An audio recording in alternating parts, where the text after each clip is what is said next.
Welcome back to Train Signal Citrix XenApp Training. You're watching the course scenario lesson. Alright, so every Train Signal course has a scenario. We at Train Signal believe that scenario-based training, scenario-based approach enhances the learning experience because it helps you relate. It helps you understand that, look, we're trying to build something around a real-world problem. This is not just, sit down, study, and figure it out on your own. No, we're trying to address some company's needs. What we're going to do during this course is you and I, we're going to have this relationship of a mentor-apprentice approach, where you're going to help me and I'm going to help you design and deploy the finest Citrix XenApp 6 environment out there.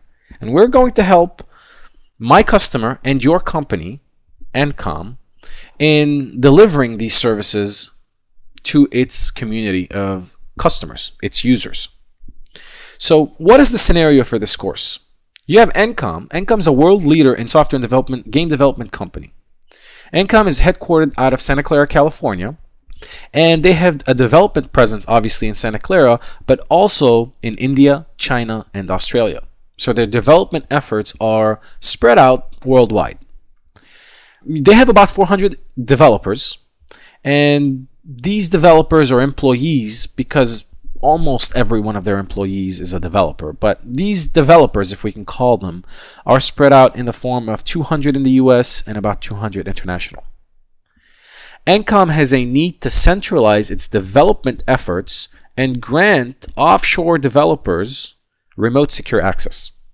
So the way they have it configured today is they're in a decentralized model. They have file servers and different types of servers, domain controllers, exchange servers, etc.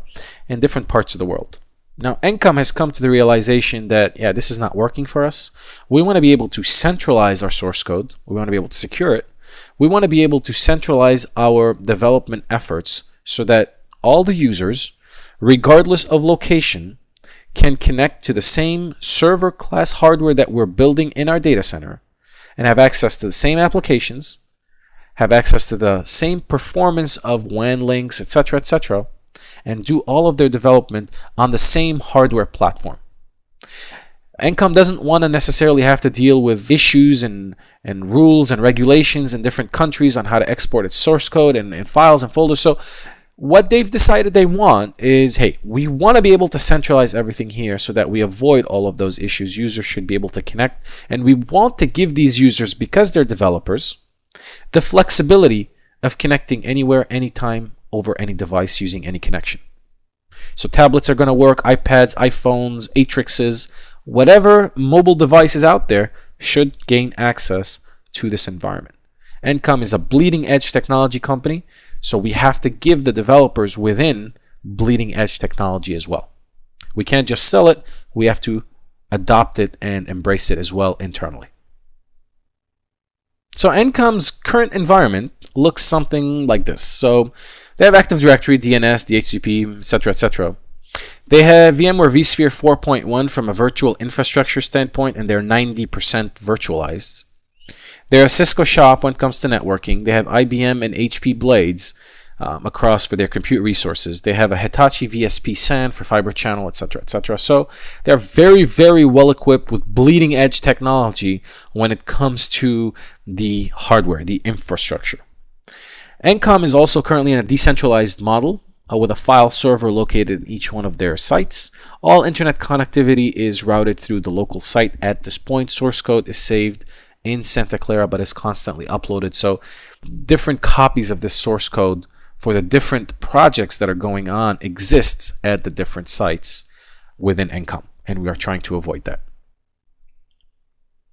So what is Encom XenApp 6 project phases? How are we going to approach the implementation of XenApp 6 at Encom?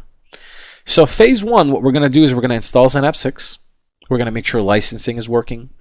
We're going to deploy the access gateway and make sure that remote secure access has been granted. We're also going to configure the web interface so that local or WAN users can connect to our web page and launch applications that way if they needed to. Phase 2, we're going to move into configuration. So we're going to configure published applications, streamed applications. We're going to publish content. We're going to publish desktops. We're going to take care of all aspects of applications and address applications of different sizes and different requirements differently. We're going to take a look at content as well, streaming, etc. We're going to take a look at all of those, and we're going to configure mobile device access using the Access Gateway. Now, phase 3 is deployment. How are we going to connect users to this new environment? We're also going to take a look at, well, how do we administer users? Now, one of our jobs, me and you, is going to be to do a knowledge transfer. I'm going to do a knowledge transfer from me to you so that when the deployment is done, when the environment is done, you can administer this environment, and in turn, you're going to do this knowledge transfer to your colleagues. So phase 3 is going to deal with fine-tuning the environment, with managing the environment, with administering the environment, but a large portion of phase 3 is going to do with knowledge transfer, because I'm going to transfer all the knowledge that we've done during this implementation on to you so that you can then spread it among your colleagues, whether it's help desk or architects and engineers in your environment. I hope this lesson was informative for you, and I'd like to thank you for viewing.